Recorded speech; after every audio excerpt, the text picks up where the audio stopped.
It's March 26, 2025. Welcome to episode 4 of North of Collapse.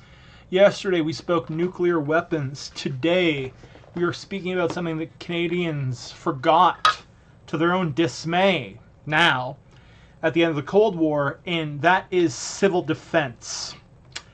And the timing of this is quite eerie in a way. As we are seeing the EU and NATO today put forth suggestions to the populace that they create 72-hour resistance kits, 72-hour kits of medicine, food, water, a go bag, and maybe we'll talk about building one of those at some point, not in the prepper way, in the pragmatic way. We are looking down the abyss, and this abyss, which in Europe is deeply related to the potential for continental war as a result of a Russian soft attack perhaps in the Baltics, Lithuania, etc., which is what is clearly leading European intel to put these suggestions forth. We have to remember that Canada has a long history of civil defense, which, if you go to civil defense spelled the Canadian way, DEFENCE, you'll go to the Canadian Cold War Museum, which has an amazing selection of stuff pertaining to Canadian civil defense history. And if you go to our site, civildefense.ca, DEFENSE, spelled the American way, because they already had the good one, you'll notice our attempts to get Canada to reinvigorate its civil defense. So what is civil defense? Well, civil defense is typically government coordinated in most cases. Civil preparedness that is decentralized and that's meant to enhance resiliency. We see it in Finland, we see it in Sweden, we see it throughout much of the Baltic and Scandinavian states. Some of these states, like Finland, make use of the total war doctrine, where during a context of war, and this is historically due to the Russian or Soviet threat, all of society is involved in preparing for that. Men all know how to shoot. Most women do too. Access to rifles and ammunition is ubiquitous. Civilian institutions like or infrastructure like hockey rinks, they all double as bunkers. Everything is dual purpose and meant to help the Finnish patriots survive.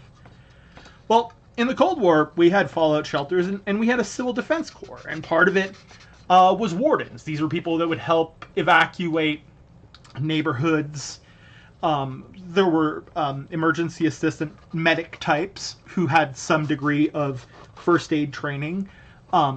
A lot of it targeting stuff like radiation burns, because the dominant fear was a nuclear attack. But what we never had in Canada, although we do have the Rangers, the indigenous force that operates with World War I rifles up in the north, and I'm not criticizing them. They're actually well trained and they know the terrain better than everybody. We've never had a militia-style civil defense corps, not even to the degree the Americans and all their states have national guards. And I am not endorsing the right-wing or left-wing militia movement, but I'm making the argument that Canada needs to restart its its civil defense planning. And if the feds don't do it, the provinces have to do it. And if the provinces don't have to do it, or don't want to do it, at that point, citizens have to do it. And this civil defense needs to be modeled on the Scandinavian model, the Finnish model.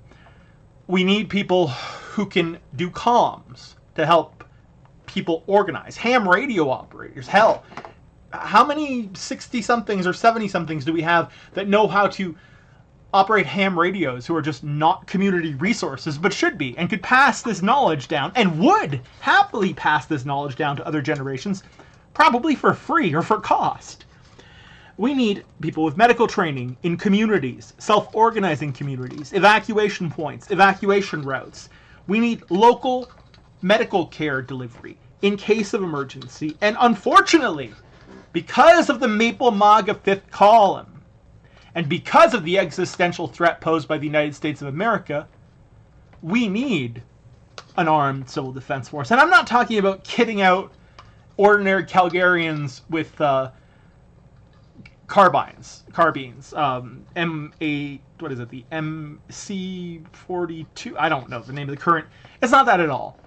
We're talking hunting rifles. We're talking 308s. We're talking 45 caliber rifles, 8 to 10 round mags, mostly lever action, just for essentially that last line of neighborhood defense should we come under invasion, or the first line of indigenous defense alongside law enforcement should we come under invasion or special forces attack or face any disruption in the community. We need organized local community-based resistance, and it's time to tell Ottawa, whether it's under the Conservatives or the Liberals, that they've failed us for too long. They have failed to keep our military at an adequate, not even close to adequate strength, and that because of this, ordinary civilians can step up. And they're not going to step up because they want power or they want to have a gun. They already have their gun. They already have, well, not necessarily the medical training, but they can get it. They want to step up because they're patriots. And when Uncle Sam comes a knocking, they want to put bullets in American boys who come to conquer us. And there ain't a damn fucking thing to be ashamed about in that respect. We don't want this, but it's coming. It's inevitable. Looking south, it's embedded in their culture. The American culture and the Maple MAGA fifth column that are here are imperial. And that's what we need to worry about, because empire is collapsing, but empire in its final stages, as we now see in America, is also showing its true and uncensored face. And in that respect, a well-armed populace, albeit within Canadian laws and regulations, combined with an educated and resilient populace that can fight off cyber threats, or at least protect neighborhoods from cyber threats, that can monitor local infrastructure, provide first aid in emergencies when emergency services are overwhelmed, help in executing evacuations. These are all basic logistical and sometimes more duties that Canadian patriots, rather than the Maple MAGA moron fifth columnists and whomever else is not willing to contribute to the common good, can do. There are people who want to do these things, and they want to do it because it's right and it's necessary, not because of their ego trip or their power. And yeah, you'll have a Karen in your local civil defense organization who's going to be like, oh, well, should we not be using like vinyl or latex? Who gives a shit? Okay? She can be filtered out. She can be, they can be filtered out. They can be marginalized, because civil defense is a community matter. It's not about egos. It's not about people. Well, it is about people, but it's not about people's egos. And it's something that we need to be back. And it's something that we need to lobby during this election campaign, both parties about, and then when the new party enters governance, lobby for a Canadian Civil Defense Corps to once again see the light of day. We're seeing in Europe right now that these requests for preparations are being made in earnest. And it wouldn't be a bad idea to get a 2-4 water bottles and 3 days of beans and whatever the hell else you want to eat that's shelf-stable. Ramen. Get some Vienna sausages. Pretty okay if you chop them up with like buckwheat. Just saying. But get your kits together. Get some vitamins in there. Proudly sponsored now by One a Day. Get your meds in there for 3 days if you need prescription medications. Have a few basic tools. Legally, clearly, I'm saying legally prepare your firearms. And keep them legal, because that's a legal requirement, to keep your firearms legal. Do all those things, and be ready when the shit hits the fan. Because when the shit hits the fan, it's not just going to be in Europe. And this is not prepper rhetoric. I'm not a prepper. I look down upon them.